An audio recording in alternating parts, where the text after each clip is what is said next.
In a world just overflowing with information, right? Every headline, every notification is screaming for your attention. Algorithms are basically curating your reality. How do you even start to sort fact from fiction? Yeah, how do you figure out what actually matters instead of just, reacting? Exactly. What if there was a way, a systematic way, almost step by step, to really take charge of your own thinking, to navigate all this complexity? Hmm. Well, today, we're diving deep into Paul and Elder's work, Critical Thinking, tools for taking charge of your learning and your life.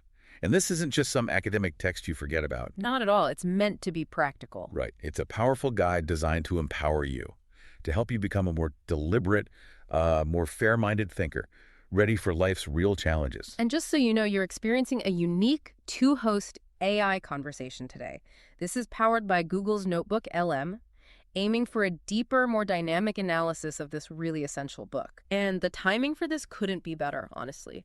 The urgency is clear. We're swimming in information. Misinformation spreads like wildfire. It's great. And the global challenges we face, they demand careful, nuanced thought. There's this real push, socially and educationally, for fair-minded reasoning. A need for personal agency, right? Taking control of how we process things. Precisely. Paul and Elder are responding directly to that need. They offer this solid framework for navigating this complex landscape, really empowering you to think for yourself. That's a great way to put it. So let's unpack this a bit. What exactly is the book responding to? They talk quite a bit about widespread intellectual complacency They do. and the dangers of what they call egocentric thinking and sociocentric thinking. Can you break those down a little? What are they and why are they such threats? Sure. So egocentric thinking, that's basically our natural human tendency to see everything through our own, often narrow self-interest, sometimes without even realizing it. Like, it's true because I believe it, or it benefits me, so it's good. Exactly that. It's that internal voice. And then you've got sociocentric thinking, just as common, really. That's the group version. Yeah, where we just blindly adopt the views, the biases of our group, our culture, our political bubble, whatever it is, the whole it's true because we believe it thing. Uncritical acceptance. Our group knows best. Right. And the authors show how both of these, egocentrism and sociocentrism, are massive barriers to rational thought. They mess with our personal decisions, our work, even, how we function as citizens. They block real understanding. What I find fascinating, though, is how they're not just pointing fingers at the problem. They frame critical thinking as crucial for your own personal growth, for solving problems effectively. It's not just an academic skill. No, not at all. It's about building a better you, essentially. A more effective you. Precisely. They stress that while, yes, academic success might come from it, the real aim here is to empower you to make better decisions in every part of your life. Relationships, career, understanding yourself better. It's holistic then. Very much so. Intellectual and personal development, hand in hand. Okay, and the people behind this, the architects of this fair-minded thought, Richard Paul and Linda Elder, they're not just academics, are they? They're recognized authorities. Oh, absolutely. Titans in the field, as you said. International reputation. Richard Paul, he dedicated, over 35 years to this. Founded the Center for Critical Thinking. And Linda Elder, an educational psychologist, president of the Foundation for Critical Thinking for a long time. Right. So this background, it's not just credentials. It shows decades of building, testing, refining these tools we're talking about. Real-world application. That credibility, that ethos, it really underpins their whole argument. It does. It forms the foundation for their logical arguments, their structured approach. They introduce this systematic framework, the Paul Elder model. It's widely known as that. That's the bedrock of the book. Pretty much. It breaks critical thinking down into understandable pieces. You've got the elements of reasoning, like the basic building blocks of thought, purpose, assumptions, implications. Then, the universal intellectual standards. Think of these as quality control checks for your thinking. Clarity, accuracy, precision, fairness. Asking those hard questions about your own reasoning. Right. And finally, crucial critical thinking traits. Things like intellectual humility, perseverance, courage. The book guides you through it all, step by step. Understand the parts, apply the standards, practice through self-analysis. It sounds like a really coherent roadmap for mastering your own thinking. It is. Very actionable. Now, it sounds incredibly thorough, very respected. But are there areas where maybe it faces some criticism? Or perhaps where the field itself is still evolving beyond this model? That's a fair question. Look, the Paul Elder model is hugely influential, but some might find its very comprehensiveness, its systematic nature, a bit dense at A first. bit intimidating for a newcomer. Potentially, yes. Those initial conceptual chapters can feel like a hurdle, and while it stresses applying these tools everywhere, some readers might want more deep, discipline-specific examples earlier on. Although they do get to that later. They do, absolutely. They show how the universal tools work in different fields later in the book. So honestly, these are relatively minor points when you weigh them against the book's overall usefulness. Okay, so it's deeply rooted in logic, rationality. But here's where I think it gets really interesting. It also seems to engage readers emotionally. How does it manage that? It's not just cold logic, Yeah, and this touches on its human-centered approach. It really does go beyond just intellectual rigor. How? By tapping into universal human experiences. like using everyday problems. Exactly. Relatable dilemmas, common frustrations, things you face at work in relationships, trying to make sense of the news. It draws you in that way. And by framing critical thinking as the route to a better, richer, more productive life, It taps into aspiration. precisely, it motivates you to invest personally. It's not just some detached exercise. It promises a real positive change in your life. It goes beyond personal benefit too, right? It pushes towards ethical thinking. Absolutely. When they discuss overcoming bias, overcoming self-centeredness, it's not just an intellectual puzzle. It invokes empathy, hope.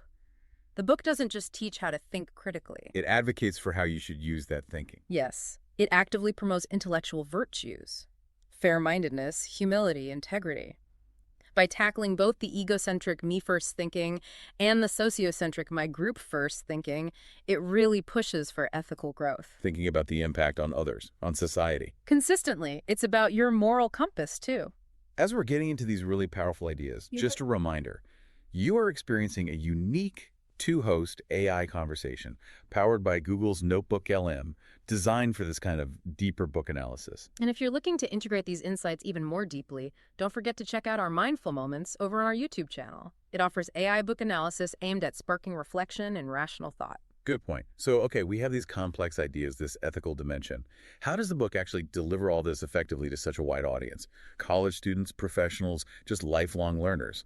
Well, the tone helps a lot. It's earnest, it's encouraging, but also really instructive.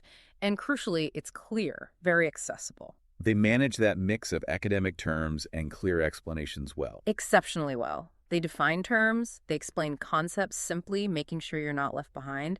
And the structure is just smart pedagogy. How so? It's stepwise.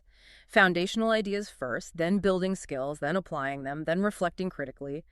They also repeat core concepts, those elements of thought, the intellectual standards again and again. Reinforcing the key takeaway. Exactly, driving them home. Plus, they use things like boxed inserts for key points, diagrams to visualize concepts, and chapter summaries. Makes it all much easier to digest. You mentioned rhetorical devices earlier. How do those work to empower us, the readers, to actually use these ideas? Can you give an example of one of these tools for taking charge? Definitely. A really powerful one is their use of rhetorical questions. Questions aimed directly at you. Like they might ask something like, are you thinking clearly about your life's purpose? Now, that's not just a throwaway question. It makes you stop and think. Right. It forces you to apply the standard of clarity right there to something deeply personal. It prompts metacognition, thinking about your own thinking. Am I clear? Are my actions aligned? It turns the abstract into immediate personal reflection. That's clever. Very. It pushes you to engage actively, not just passively absorb. So it's not just reading, it's doing. Exactly. They also connect things to current problems, making it relevant. But maybe the most practical thing is the frequent test the idea activities. Like little exercises. Yeah. So you read about, say, the intellectual standard of clarity. Then a test the idea might say, think of a recent argument, restate it 3 ways to maximize clarity. Find the ambiguities. So you apply it immediately. Instantly. Yeah. Helps you internalize it. These features make the theory practical. They give you that mental toolkit you can use anywhere. Okay, so pulling it all together, Mm-hmm. what's the bottom line for us readers? Does the book achieve its goals? I'd say largely yes. It really succeeds in equipping readers. You get both the theoretical grounding and concrete strategies for thinking independently and fairly. It's more than just a book then, like a training manual for the mind. That's a good way to put it. The strengths are clear. The step-by-step framework, the accessible language, the self-assessment tools, integrating the ethical and emotional side. And lots of examples, those think for yourself challenges. Definitely. Even with those minor points we mentioned, like the initial density, its influence is undeniable. No. In education, in professional development, it really is a foundational guide. So, to synthesize, Paul and Elder's work is this powerful toolkit. It equips you to be a deliberate, fair-minded thinker. It demystifies critical thinking, gives you practical metacognitive tools. Promoting lifelong intellectual growth and, importantly, responsible agency, taking charge of your own intellectual life. Absolutely. And we really hope you continue engaging with critical thinking after this. For more exploration, remember to check out Mindful Moments and our podcasts on our YouTube channel. Right. More AI book analysis there to spark reflection and rational thought. Exactly, pushing you to apply these ideas. So, thinking about everything we've discussed, here's something to chew on. What is one seemingly obvious truth, or maybe a deeply held belief that you have, that you haven't really examined critically yet? Just take a moment with that. For an even deeper dive into this essential work, with a full summary of its frameworks and exercises, click the link you see on screen for the in-depth book summary. Yeah, check that out. And please, subscribe to our channel, share this deep dive with others who value clear thinking. And if you're ready to start this journey yourself, you can purchase the work through the link as well. Above all, Keep thinking critically.